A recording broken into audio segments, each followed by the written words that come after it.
Just move on up toward your destination.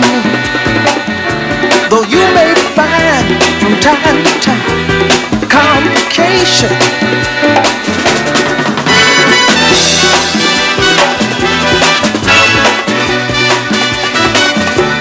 Okay. Thank you.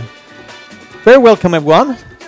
My name is Andreas Bergström. I am the Deputy Director here at Fores, the Green and Liberal think tank. With me today I have Ryan Avent. Ryan is economics correspondent at The Economist and has written a book called The Wealth of Humans in English, and it's now translated into Swedish, Stabilitetsillusionen. You've seen it at the entrance. Actually, Ryan, we will start by a few words from Tobias, who is at Volante förlag, who's publishing the book. So please, Tobias Nilsén. We'll do this in Swedish. Okay. Tobias, välkommen. Du kommer förstås från bokmässan. Ja, är den igång? Nu sätter jag på den, vad bra. Ja, varmt välkommen hit. Hur kommer det sig att ni har gett ut den här boken? Ja, Ryan Avent, om han hade varit en journalist på, säg för den delen, Dagens Nyheter, Dagens Industri eller någon av de svenska tidningarna, men också på någon av de amerikanska, tror jag, som inte hade haft Economist policy att vara så anonym, så hade han varit en superstjärna.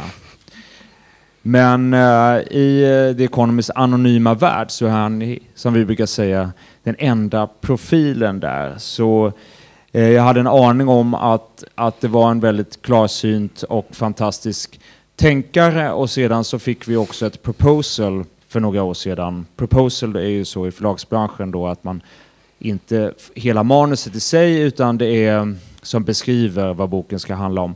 Och det var ett stort wow. Det var den första bok för mig som på riktigt och på djupet förklarade varför, som man sen skriver, vi är i början av en av de största förändringarna i mänsklighetens historia. Och sedan har vi har hunnit börja grotta ner oss lite ytterligare i den här diskussionen, och det är bra. Det är viktigt att vi ju faktiskt börjar förbereda oss både nu och framåt inför de utmaningarna som vi står inför. Vi gör från vårt håll på Volante, där jag är då förlagschef. Vi försöker bidra med kunskap på ett klokt och roligt sätt. Vi är glada att ha samarbetat med även Jesper Roine som kommer vara på scen här. Jag visar också upp andra böcker som vi tangerar det här ämnet som vi har släppt och säljer där. Det här var Robotrevolutionen av Stefan Fölster. Men det finns ändå ingen som, tror jag, tar ut svängarna och pekar kanske lite på the sense of urgency här som Ryan gör. Så vi är glada att ha haft honom här. Vi har varit på bokmässan med fantastiska samtal, och jag ser fram emot detta idag också. Och som förlagschef måste jag förstås också säga att vi kommer sälja den här boken efteråt också för fantastiska priset 169 kronor här bak också. Och will you sign the book too? Of course. Yeah, I'd love to. Good. So, thank you. Tack. Okay. With that, we'll switch back to English. And if any of you have your smartphones, I'm sure that you are tweeting, and if so, you should tweet to Fores_Sverige, which is our Twitter handle, and please no sound on the phones. So, okay, let's talk about your book. Let's do that. Yeah, it's very nice to have you here. I really appreciated reading this book. For the last few years, I've been working with these issues about how technology and globalization is changing our economy. We published some things ourselves, and I think this really covers the whole thing. It's about how it covers, of course, Thomas Piketty's The Capital, how that changes. It covers a lot of the things that many have read, for example, Brynjolfsson&McAfee about the second machine age and so on. There's been a quite rich discussion, I would say, maybe starting in 2013, 2014, really. And I think you cover it all here in the book. I try to. Yes. Yeah, very good. If we should start, maybe, I think you compare this to the industrialization. It's really a big change. The whole economy will change here. So we're living in the midst of a revolution, you could say. And the industrialization led to a lot of inequality. It led to social turmoil. And then it actually switched to a period of equalization and stability after the Second World War. Are we headed for a new period of unrest and inequality and so on? Well, I think so. I think that's definitely the case, and hopefully this new period of unrest and inequality won't have to go through all the same steps that we did during the Industrial Revolution, and we'd like to avoid some of the more serious consequences that in terms of world wars and things of that nature. But I do think that the pressures are very much the same, in that you've got one older set of institutions that has been designed for one world, and that is coming into contact with very different sorts of technologies that affect the economy in all these sorts of different ways, and so the institutions cease to work in the way that we had wanted them to, and they begin to misfire. And so then you have pressure to change the institutions, to overhaul them, to adopt new ways of doing things, but you can't, that's not a simple process, right? It's not easy to have dramatic change to political systems or to conceptions about what's fair in an economy. And so that leads to these battles, these ideological battles, these political battles, both within and across countries. And my sense is that this is what we're in for over the next few decades. Some people are talking about jobs disappearing. I heard things like half of all jobs will disappear in the upcoming 20 years and so on. And some others say that, no, it's not really happening. It's the same as usual. Sure, jobs disappear, but new jobs are coming up and we shouldn't worry too much. Where do you stand in this discussion? Well, I guess I'm somewhere in the middle. I mean, I think it's about understanding kind of the context. So one thing that's important to note is that just because you have 47%, say, of jobs that could be automated doesn't necessarily mean they will be automated. And whether or not that happens depends on all sorts of other factors. Depends on whether incomes are going up. If most workers are not really getting wage increases, then there's less incentive for firms to use new robots. And so we could get stuck in this kind of bad equilibrium where it doesn't make economic sense to use the new technologies that we've got. And so I think that's part of the context that we need to understand. And, but the other thing is that when you talk about how in the past you've had industries that have been destroyed, but then eventually we all found new jobs, there were a lot of things that we needed to do as a society to help create those new opportunities. And so we invested tons of money in public education to prepare people to take those new jobs, to have the skills that they needed. We saw massive change in the geographic structure of the economy. So our cities suddenly exploded in size. And it could be that we have to go through some of these kinds of things if we do want to try to help workers find new opportunities in this new economy. But I do think that there is in one important way a fundamental difference this time around, which is that when you're talking about artificial intelligence, you are ultimately talking about something that one day will probably be able to do most of what we can do as humans, and that could be a half century away. But when that happens, work is just simply not going to be able to play the role in society and in the economy that it does now. Is that something negative or positive?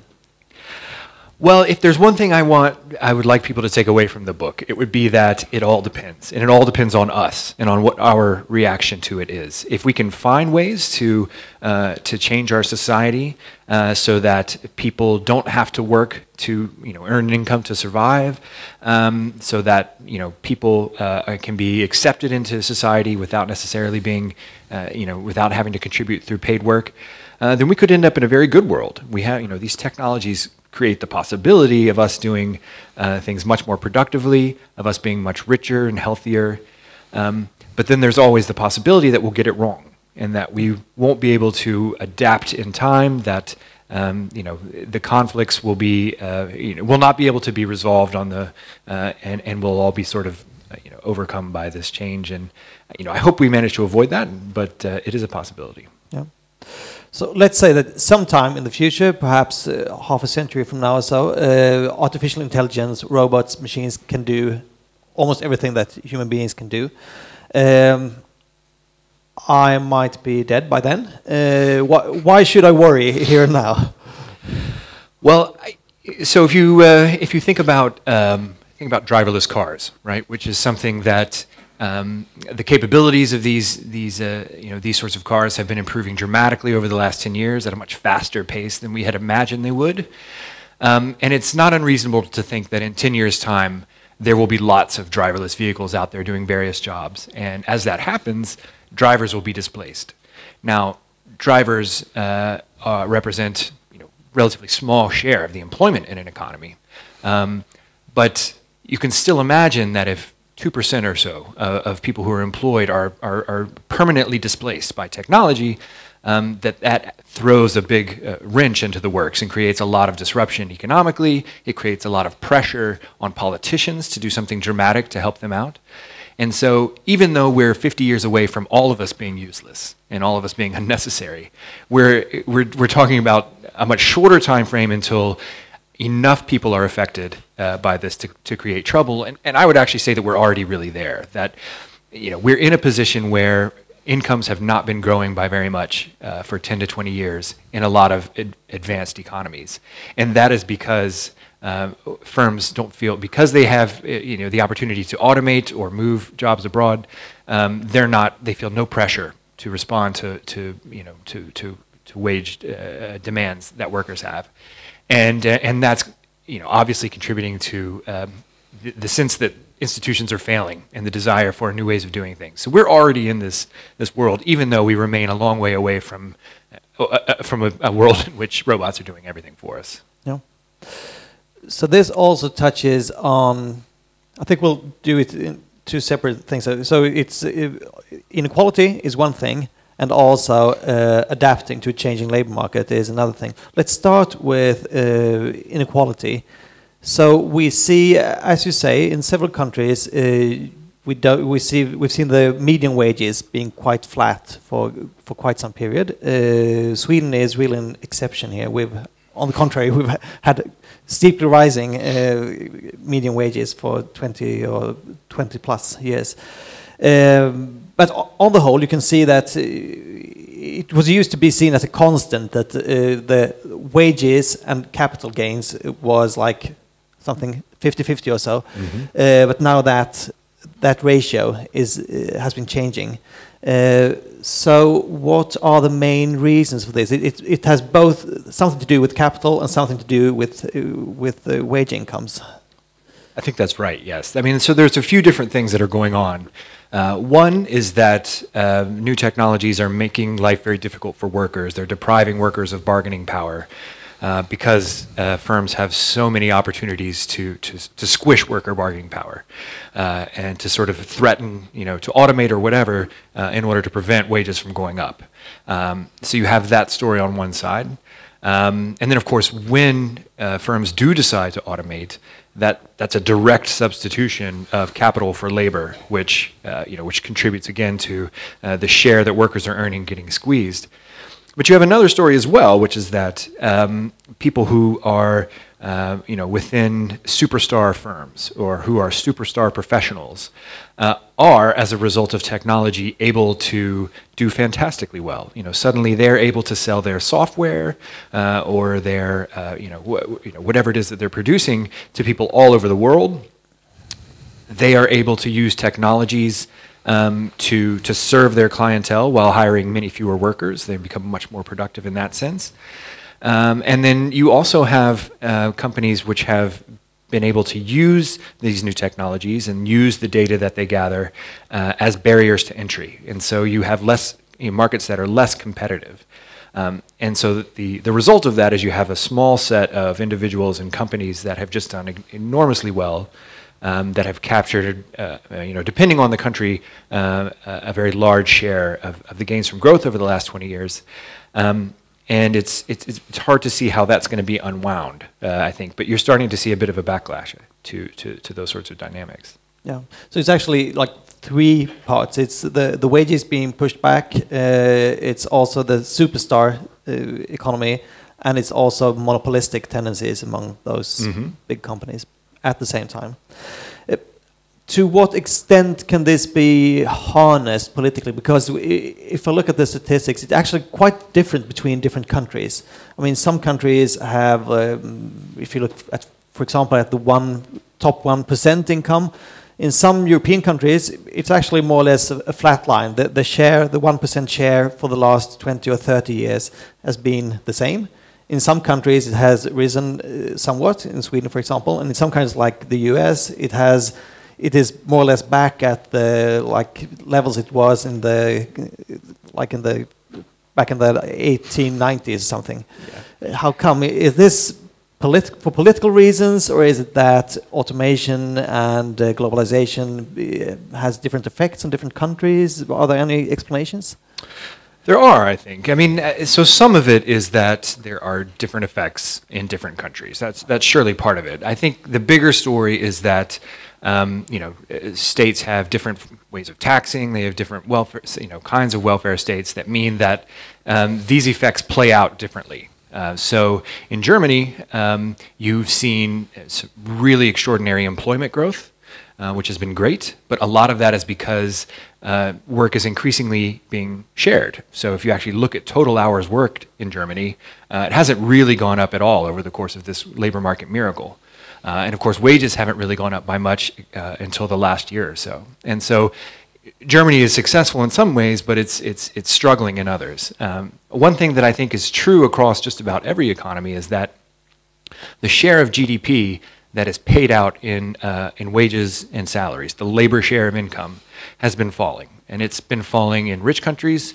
It's been falling in emerging markets like China and India. It's been falling in manufacturing-oriented economies and in places that do more in terms of services.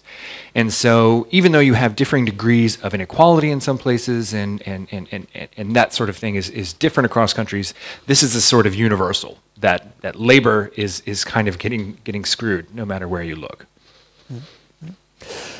Let's talk a bit about adapting to changing labor market. As you said earlier, after the Industrial Revolution, actually more and more jobs in industry have been automated, and we've seen that governments have invested a lot in education for their populations, and this meant that people can move from being unskilled labor to more skilled.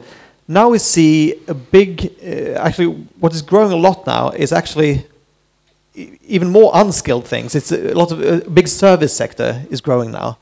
So how do we adapt to this? We have like one sector of managers, people doing creative stuff and so on. We have one growing sector of service jobs, actually not demanding formal education. It's demanding something else, maybe being service-minded and so on. How do is it still more and more education that is the key, or is it something else for this new labor market? Well, I think when you start to sort of think through these things, you begin to see how tough it is to actually materially benefit the better part of the workforce. So you're right. In the Industrial Revolution, a big part of the solution was to increase education. And when it started, most people were illiterate and illiterate, and they had almost no formal education. we were therefore able, without too much hardship, to have a dramatic increase in the educational attainment that people had by sending them to primary and secondary school and then on to university. And so now we're in a world where in rich countries, about 90% of working age people have a secondary degree and about 40% have a university degree of some sort. There's just no way we can go through that process again, right? That we can have that same level of increase in educational attainment as we did during the Industrial Revolution, because that would be like asking, the median worker to go and complete a PhD in computer engineering, and this is not a realistic expectation, I think. So, in terms of increasing educational attainment, that's something we should focus on. We should try to be more effective in teaching people, but I don't think it can do the same amount of work in helping us to adapt as it did before. So then you start to think about other ways in which we might adapt, and as you say, a lot of employment growth recently has been in service sector. A lot of it has been in jobs in retail or in food and drink establishments that aren't necessarily super high quality jobs necessarily. And so you might think that one way we would approach this is to try to improve the quality of those jobs, to make them more secure, to make sure that they are paid more, perhaps by increasing the minimum wage, to extend more benefits to those workers, and to just say, this is where people are going to end up, let's make those jobs better. But the more you do that, the more you encourage automation within a lot of those jobs. And so we've begun to see this already, that as you push up minimum wage rates, then a lot of kind of food and drink establishments start thinking, well, we have the ability to use touch screens for people to make their orders. People who are operating warehouses say, actually, we can use robots to do some of the logistical work in the warehouses. And so to try to improve the quality of those jobs without leading to lots of them being automated away is very difficult. And so it's sort of like, whenever you tackle the problem in this one area, it creates difficulties in another. And I think what we're going to learn is that trying to keep work at the center of our society is ultimately not going to be sustainable. Mm-hmm. So if larger and larger groups are finding it very hard to find jobs, what are the solutions then? Well, I wish I knew. If I had a clear answer, I would have led with that. I would have said, "Here's what we need to do. Let's go get busy." I think there's a few things that we need to do as we approach the problem. One challenge is going to be the redistribution part, and in some ways that's the most conceptually straightforward. That if people with lower skill levels are not able to have jobs where wages are going up, we're going to need to do more redistribution, and that's kind of get the wonks together, figure out where we need to do the tax, how we need to do the payments, and solve that problem. But that's only one aspect of the challenge that we face. You also have the issue that people want to be contributing to society. They don't just want to receive a paycheck and then sit on their couch all day and watch television, or at least not most people. And so we need to have a change in our view as a society of what it means to contribute and to be a valued member of society. I think we need to begin to value things like volunteer work or community work or taking care of parents and children much more like we value paid work, and so that we can see people's involvement in these kinds of things as something that's a legitimate way for them to spend their time, a legitimate way for them to earn a share of the payout from the social safety net. But it's one thing to suggest that this is what we should do. You also have to have the political movements and the social movements to get that change actually happening, and that to me is the messiest part. So in the Industrial Revolution, you had this long drawn-out process of legalizing trade unions, then trade unions leading to support of labor parties, and there were battles and elections that had to happen, and you had a century and a half really of this long-term struggle to have a political force that could get change to happen. And we're going to have something like that happen now, that if we actually want policy changes to occur, we need people with the political power to demand them. And it's hard to anticipate how that will happen, but I think it's a step that we have to take before we get to whatever utopia we end up in. Interesting. Assuming it's a utopia. Yeah. We haven't reached any utopia so far, but maybe this time. We have a very qualified audience here today. We have several people here who have been participating in some of the workshops that Forest have arranged earlier on these topics, and I've asked some of those persons to come up here on stage and have a few minutes each on some different subjects. I should just tell you that we've been working on this for a few years, so we published a few reports on like low-skilled jobs in Germany. They've done some of that. Some on MOOCs, which we didn't speak about now, about university courses easily accessible for hundreds of thousands of people. And 2 reports actually on inequality and how distribution is changing. One more geographically based and one more overview by Jesper, who will be up on stage later, and one book, Machines, Jobs and Equality, which you can find there in the bookshelf if you want to. It covers a lot of the things that you cover in your book, but in a more technical manner, I would say, and from some different viewpoints.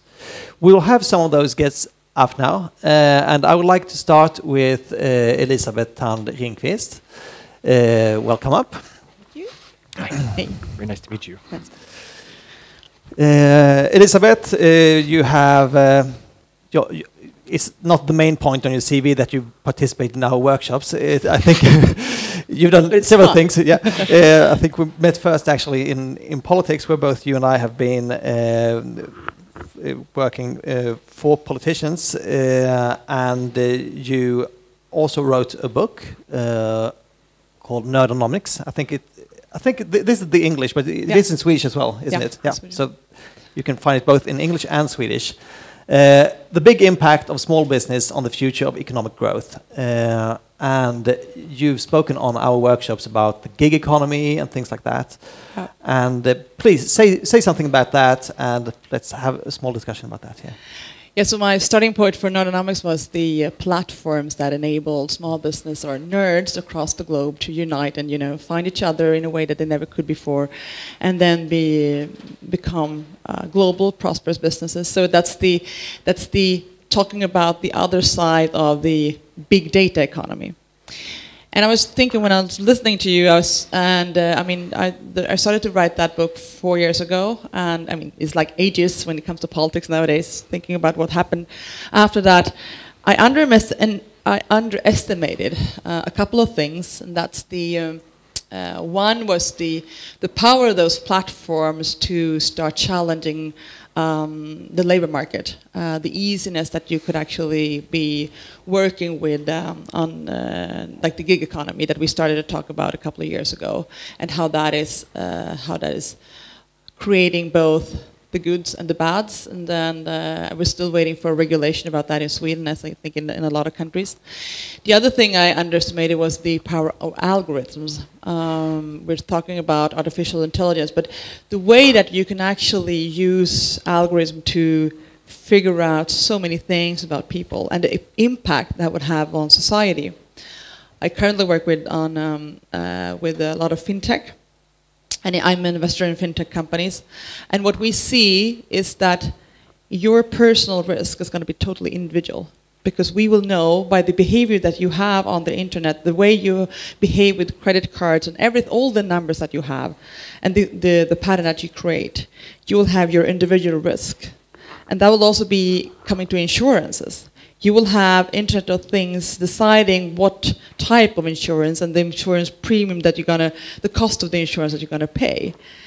And that is very good for all of us that are kind of, we track what we do, and we are very, we adhere to certain standards and patterns, but all of the society that are not do that will have incredibly high costs of their insurances. So we're going to have the way we pay for interest insurances is going to be completely different in 5 to 10 years. And that will have, on a negative side, a very negative impact on the insurance systems as we know them.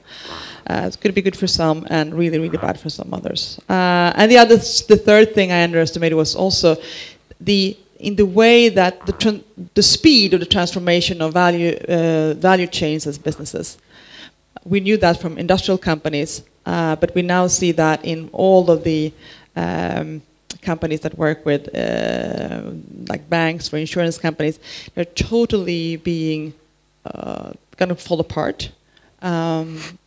They're going to be banks and insurance companies going to be digital houses, more or less. Going to be technical. Whatever they do is going to be based on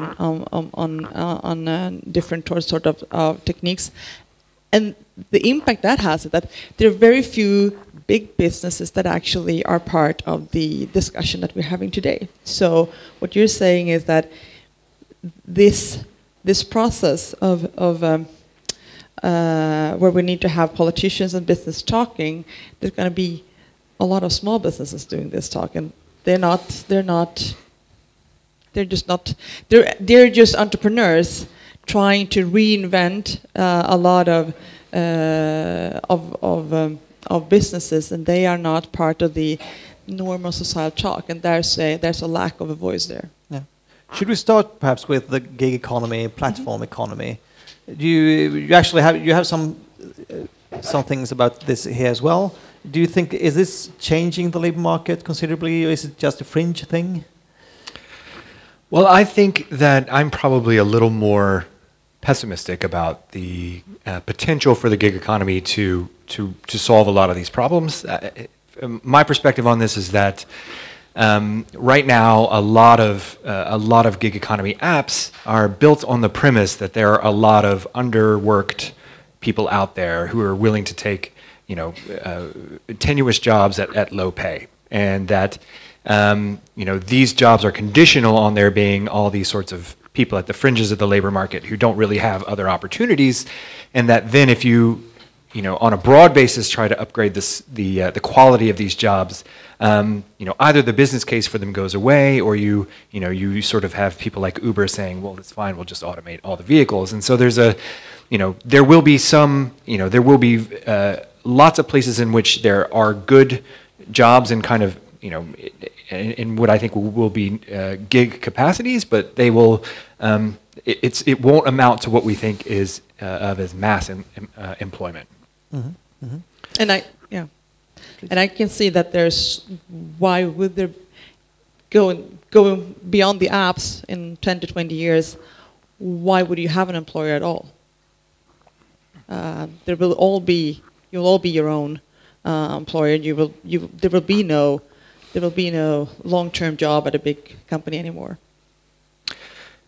Yeah, I think that, so I think part of where we end up is, it depends on how we structure kind of the broader institutions. And so if you could imagine the social safety net changing in a way that would make it much more possible to have these kinds of flexible workplaces that have people sort of dipping in and out of labor markets, and that would and I think it would be a positive thing in a lot of ways. I guess my experience is colored a little bit from what seems to be happening in America, where the power of concentrated industry has been growing significantly, and that anytime you have upstarts that kind of have something successful going for them, they're quickly acquired by the Googles and by these other big companies. And then these large companies also use the data that they have as a competitive weapon. And so, Google has such a massive amount of data available to them. If you're a smart, you've got a cool algorithm and you're a startup company, you need data to train it up, and so you just simply can't compete against these guys. Now, you could change property rights with regard to data, and you could say that Google doesn't own the data, we own the data, and then perhaps you sort of undermine that competitive landscape and get much closer to something like what you're talking about. Yeah, but I totally agree that was happening, that they will acquire those small companies. But I'm thinking that for the big business, the industries that we know been around for hundreds of years, they will shrink even more to the core, and they will buy more services. So there will be very few jobs, I think, that you had for 50 years in the same company. They will have outsourcing mechanism, I think, going much, much further than we're used to. And I'm not saying that's a good thing. I think that's going to be very problematic because of the security systems that we have, and the way how do you make people still want to ensure that they continue to develop themselves and study more within their businesses. That we kind of piggyback on in this economy, that big industries and big companies actually they fulfill a part of the making sure that people continue to educate themselves within their while they're at their workforce. And with a much more scattered workforce, that's going to be complicated. So it's not a good or a bad. I think it's going to be, but it's going to be very, very few people in the core, I think. I think this is actually a good occasion to bring up our next guest, which is Thomas Carlén. Welcome up. Hi. I found Thomas a couple of years ago when you had written a report for LO, the Swedish Blue Collar Union Federation, Den nya strukturomvandlingen. It's about job polarization and competition for jobs. And so you wrote some about this. You wrote about fewer mid-level jobs, about bumping down people who have some qualifications, but now they are forced to take those unqualified service jobs and so on, which means also that people who have very few qualifications, they are completely outside the labor market and so on. This was a couple of years ago. We now have record high employment levels in Sweden. Where do you see that we're going now? What's your view on this now? Well, yeah. Well, I wrote this paper this report a couple of years ago, like you said, and if I would rewrite it today, I would probably be more have another approach, maybe, and be a little bit more balanced. A couple of years ago, the reports about technology change and job polarization was very alarming. And I think now for the last 2 or 3 years at least, it's been more of a balanced debate. And I was probably too much influenced about these alarming reports when I wrote this. And the Swedish labor market is working basically very fine. We have a record high employment rate, the highest in the European Union. We have a shrinking unemployment rate, and the wage gaps between different groups is not growing. Income gaps is growing, but it's not due to wages. So that's a good thing, but you never know what's going to happen tomorrow, because this changes, at least according to a lot of people, it's new changes, it's more of the same. But I think when you talk about technology change, you almost talk about like a natural force that just goes down on us, and we can't do anything about it. And Swedish trade unions always say that we don't want to stop it or anything else. Like that? Or is it... Okay, let's try the hand mic. Oh, that's a different... Okay. I'm not going to repeat what I just said, but I hope you heard most of it. Thank you. LO has always been very positive to technology change, structural changes, and so on, and we're still very much positive to that. But it's the consequences that we worry about, of course. And you mentioned earlier that different countries have different development. There are huge differences between different countries. Sweden is doing rather well. So it has to do with something like institutions and national policies. So my question is, we dealt with this kind of problems before with the innovation of welfare states and the organization of labor, active labor market policies, education, and so on. Now, when we're looking at the future with these new challenges, do we need more of the same, or do we have to invade new kind of social and welfare reforms? Well, my view is certainly that we would need to invent new kinds of things. But it's interesting. I mean, you sort of mentioned how, a few years ago it kind of looked like everyone was running around saying, "Oh, the jobs are going to go," and now in a lot of countries, employment is at record levels, as the case in Germany and Britain.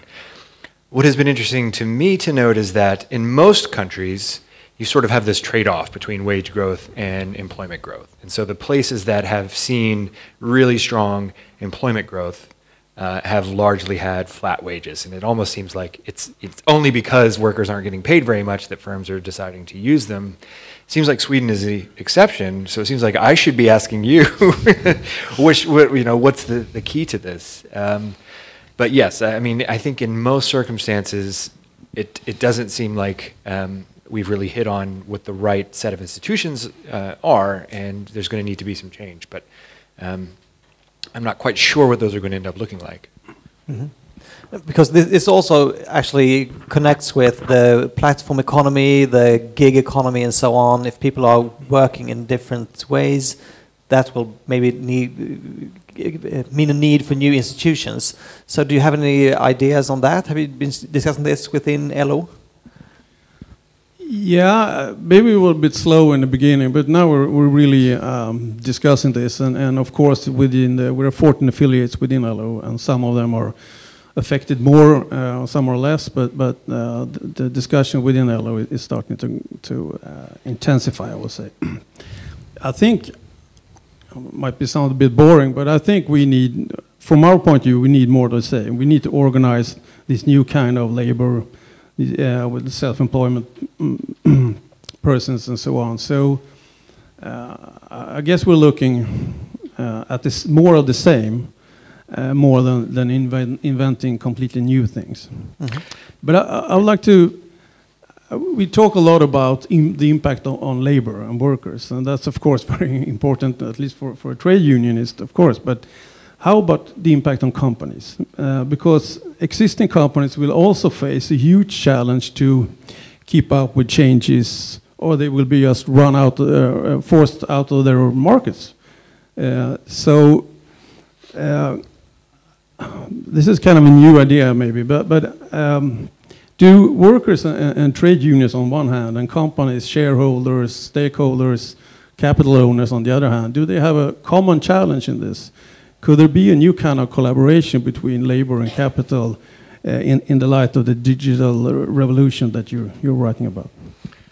Well, I think there could be, and it's interesting to note that if you think about the decades right after the Second World War, it was a very, very good time for most workers. It was a time when trade unions quite often had quite a lot of power.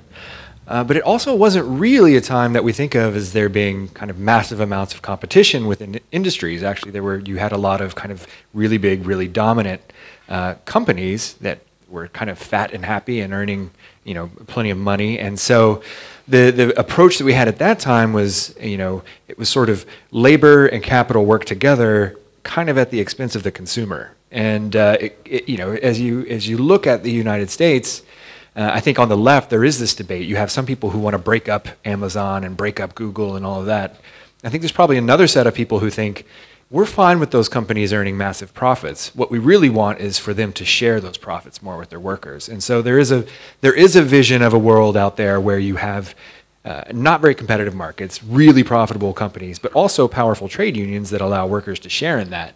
Now, would that be a better world than an alternative one in which you have, much more competition? I'm not sure, but it is one model that's out there.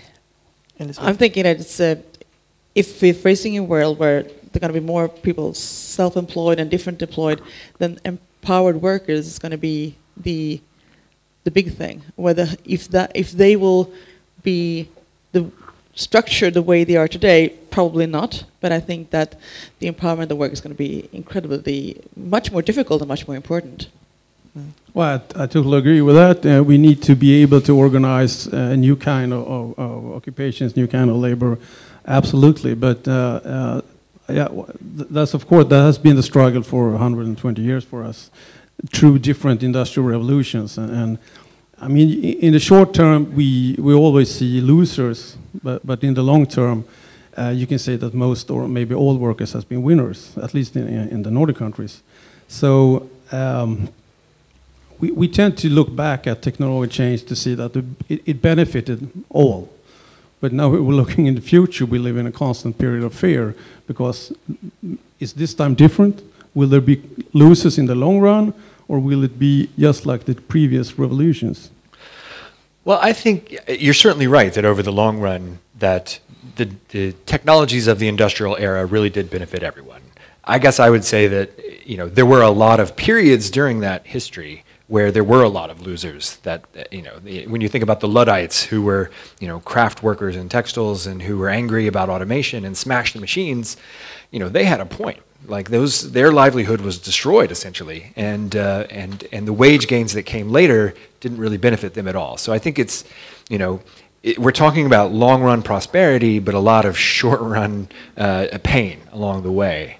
But I do think it's interesting to think, when we think about what the new structures ought to be, you know, you made this point, which is absolutely right, that technology doesn't just kind of land on us from above, that we have a say about it, and we kind of choose the structure that we want, and what we choose is going to reflect people's preferences. And I guess, you know, if they want security, if they, you know, if they want stability, if they want to know that they're going to have the same sort of income and the same sort of job for years to come, then that's going to influence the things we put in place to kind of, you know, tame this technology.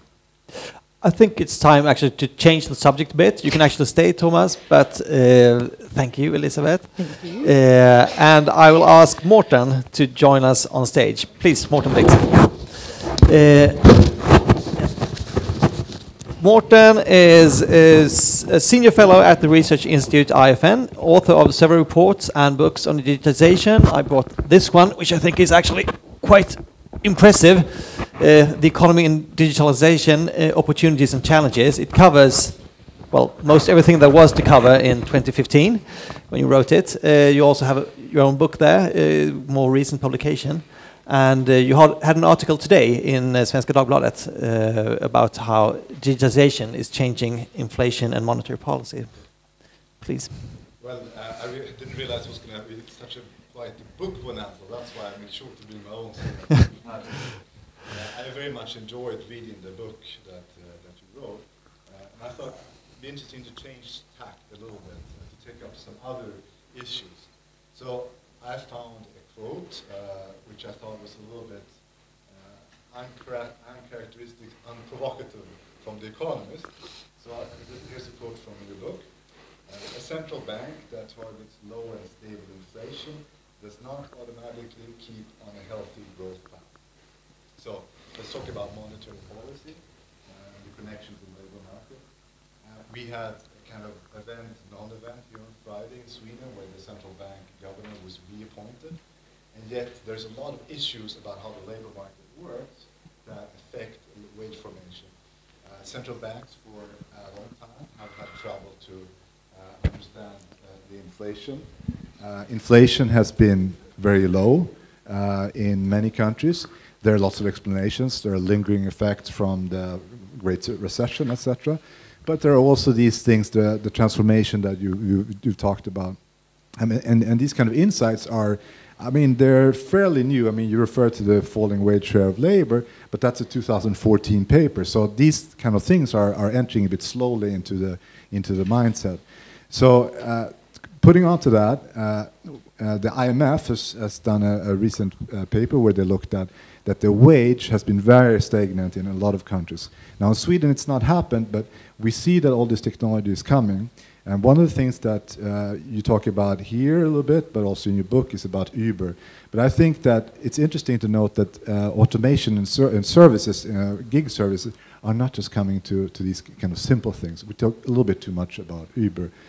You can think about advanced services. There is, for example, Upwork, which has like 12 million gig workers that can do all sorts of advanced things, web design, data analysis, etc. You have legal work like UpCounsel, you have it in fintech. So a lot of work, middle-level jobs are going to be subject to international competition gradually as we're having aging populations. And I kind of think that Japan is a little bit of a maybe foretaste of these things to come, because Japan has the oldest population in the world, and it has lack of workers in many areas, and yet wages are not rising. So, you know, if you were a bit more provocative, would you think that, you know, the sentence maybe could be a little bit of the opposite, that the central bank in a small open economy that tries to target a very narrow target for CPI inflation could actually be sort of causing a different kind of disruption to the economy, because it's causing tensions in the economy that are essentially not needed and that they cannot do anything about anyway.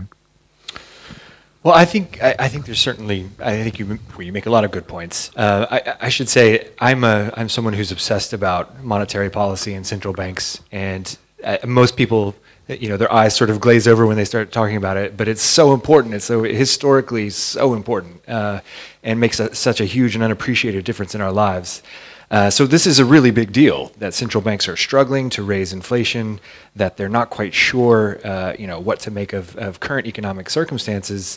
And I think it's a lot of that is because their ideas about how the economy works are broken. They don't really apply anymore. And so, there are a few ways in which that I think plays out. One is that, or perhaps most important, is that workers have some amount of bargaining power. And so they're able to ask for wage increases, and the lower unemployment is, the more bargaining power they have to ask for wage increases, and then eventually that feeds back into rising prices, and this is the kind of loop that central banks are worried about. And so if unemployment gets really low, they start to say, we're in trouble. What we've seen is that continues to not materialize. And to me, that reflects the fact, first, that workers don't have any bargaining power, and second, that they don't have bargaining power because it's really easy to pull technology off the shelf and use it to substitute for labor. And this is a world that it's a bit like you're in a car, and you don't know how fast the car can go, and in a lot of ways it would be great if the car were going a lot faster. But you have someone who's been driving the car for years and has always found that whenever you accelerate a little bit, you run into a wall. And so they're afraid to push down on the gas pedal, and we're stuck in this kind of, this world kind of trundling along. And so I think, the fact that we've been in this world of stagnation has to do almost entirely with the reaction that central banks have to these dynamics in the labor market. And it would be great if we would just sort of give a boom a chance, so to speak, and not try to stomp so quickly on the recovery. That's okay, because several others are saying the opposite, that it's crazy that we have now negative interest rates, for example, in Sweden. But you say actually the opposite. We should keep this boom going. I think so. I mean, I've run into a lot of people who think this is silly, but I think what we've seen is that central banks have kind of, since the crisis, they've used some unconventional measures, some unusual policies to try to get the economy growing again. As soon as you start to see a pickup in growth, they immediately pull back on them. And then we fall back into this sort of slump environment, and then everyone says, see, it didn't work. And actually the problem is that we're not remaining committed to the process. And I think we're making this mistake right now. You're starting to see a lot of central banks, the Federal Reserve is one of them, saying, okay, it's fine to start raising interest rates now. That they're essentially stepping on the brakes at a time when inflation is not going up. So I think it's a matter of us not overshooting, not allowing economies to see what their potential is going to be. I could throw something else into that mix, because it's not just the labor market, it's also how we measure it. So in a sense, we are focusing a very narrow measure of what prices are, but the service sector is growing, digital service is growing especially, and we don't really completely understand that, because a lot of this stuff that's going on are in areas where we don't measure. I mean, statistics was geared towards measuring GDP from sort of war efforts, manufacturing, but there's not a strong sense of what's going on. So we're both in an area where the competition on certain services is going to increase worldwide, because it can be done regardless of where you sit. So you have a part of the economy where the competition is increasing, and another part which is going to stay domestically. And that's a tough balancing act. And then in the middle of that, you have the central bank that's doing a little bit of what it used to do, and it's not working, and we're not measuring it well either. Yes, yes. Well, and the other thing I would say is, and then we can move on from this, but is that when you have this environment where so many countries have really low interest rates, so many countries are kind of not able to get inflation going again, it turns the global economy into a zero-sum game. So if you're a country that has a very large surplus, like Germany, what you're essentially doing is kind of stealing demand, and it's not something they're doing because they're bad people, but they're stealing demand from other countries, spending from other countries, and there really is kind of a Germany wins at other countries' expense in this world in a way that would not be true if we really had adequate kind of growth and demand across the economy. And so it's a really nasty environment to be in. It's one where politicians are going to be quick to reach for things like protectionism, to say that we're losing this demand game, and the way we're going to respond to it, much in the way people did in the 1930s, is by limiting trade. And it's not a dynamic in the economy that people naturally kind of look at and understand, but it's a very important thing that's going on in the background. Interesting. I would like my last guest up here on stage. Thank you, Thomas. It's Jesper Roine, professor in economics at the Stockholm School of Economics. And welcome up. You wrote one report for us on, as I showed before. You also wrote, for example, a really good summary of Piketty's The Capital. It's a summary and also some perspectives on it. Well, the Piketty book is really shouldn't read it. It's too long, but this is more accessible. I prefer it. I should say you should read Piketty's book as well, but yeah, sure, that's a different. So you're really a leading expert on income and wealth equality and inequality, and will you please say some words about that? Yeah, well, let me first start by congratulating Ryan for an excellent book. I've read a few in this area, and this is one I really recommend. I think it's brilliant. I also think that one of the key features of it, which is not present in many other books, is that it paints a very balanced picture of this essentially being a very positive, potentially positive development for society, but where the big underlying challenge is really how we, share the wealth of that process. And I think that this is, I shouldn't associate you too much with The Economist. I'm a long-time Economist reader, but it is to me really fascinating to see that a magazine like The Economist for the past 10, 15 years has really realized that, there is an important distributional aspect to this problem. And one of the things I've found, especially when writing about Piketty's book, for example, is that it's a bit annoying that in some contexts, as soon as you mention distribution or redistribution, you're automatically sort of leftist, or you're automatically tarred as someone who thinks socialism is great. That's not the point. That's not the question. It's truly to say that, at the end of the day, we're all going to be dependent on that a sufficiently large amount of the population thinks that this development is really helpful to them. Then how we organize that's a huge challenge, contains lots of different things, and politics is part of that. But I think, raising that issue as being central is really important, and it's not a question of left or right in terms of politics. So maybe I said something now that you don't agree with at all. If so, please, correct me if I misread your book. Let's start there. No, that was all fantastic. Go on, please. So I mean, you already discussed many really important issues. So I'm left with a sort of bad position of being lost when you already sorted out all the goodies.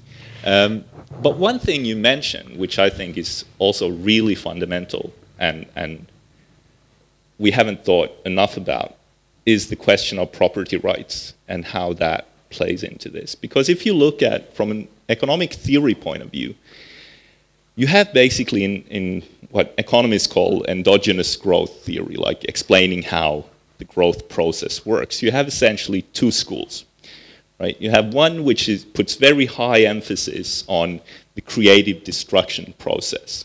So one where property rights protection is key, because that's what allows you to have a temporary monopoly on something.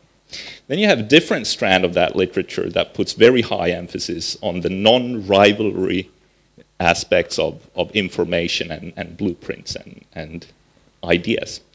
Now, what our economy currently and many of the processes you describe is doing is really expanding the non-rival sector in a way that could potentially have everyone globally benefiting. As soon as you have something invented, we can virtually costlessly share that with everyone.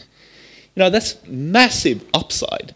But then the concern is, of course, who would develop that if there's no benefits to be had? So we want to protect that idea. And in that tension, I think there's something really interesting going on, and which we with traditional sort of patent rights have not thought about. So do you have thoughts on that? How should we, you mentioned already, that's when I thought about it, Google having all the data needed. And it's really our data in some sense. It's information on us, and they gather it. How should we think about that? Well, it's a very good question. I think, in the United States, my view would be that we've gone way too far in the direction of saying that, property rights are essential to encouraging innovation, and that, and so we are granting, protections, rents to companies far in excess of what it would, take to encourage them to develop new products, and that correspondingly we're underestimating the value of these spillovers to the rest of society whenever you generate a new idea, and underinvesting in public research and all kinds of things for those reasons. But then I think it becomes, when you start to talk about data and the use of data as key to making the machine learning economy work, you do have to kind of figure out who's going to have access to it. And if I own my own data, the bad news is that my data isn't worth anything to anyone unless they also have the data of a billion or a million other people, and so you've got this collective action problem as well that we really have to figure out how to solve. I guess to me it seems like there's just way too little attention paid to these subjects in general. That no leading American politician is saying that I'm aware of, that we want you to have ownership rights of your data, and we're going to help you coordinate to solve this problem, and this is going to allow startups to come up with all sorts of new and useful ideas or useful products using artificial intelligence that that would not be possible if we allowed Google to hang on to it. And so that's it's another example of how our current institutions and setups aren't really equipped to deal with the challenges of this new economy. At least in the European Union, you have the right to be forgotten, which is the right to have data deleted. You also have the right to access your own data from Google, for example. I'm not sure that exactly is what you're talking about. That doesn't really mean that a lot of people actually get that data and sell it to someone else. What would be the difference from what we already have if we should own our own data? Well, I think what it would mean is that several things. One, potentially you could be compensated when another company uses your data to try to develop a successful product. Another would be that data and big databases would be a public resource that lots of different companies could potentially use and draw on, rather than it being something private that can only be used by, say, Google or the companies that Google buys. But this is going to become more and more important because this is the way that we teach our artificial intelligence mechanisms. We're going to be generating much, as you pointed out, much more data in the future as we put sensors in everything. And so I guess it's an economic issue. It's also a privacy issue, and it's one that I think we're a long way from having a sensible approach to. I think everything we say here actually opens up to loads of more questions, but we are also running out of time. I know many people are here on their lunch breaks and have to go back to their jobs. And I think actually it's quite possible, of course, to continue the discussions afterwards, but for the official program, we actually have to stop on time. So I thank you very much for this, Ryan. Thank you. And I thank all our guests for being here, and I thank all of you for coming and listening. And please move forwards and discuss with each other and, of course, the guests here. Thank you.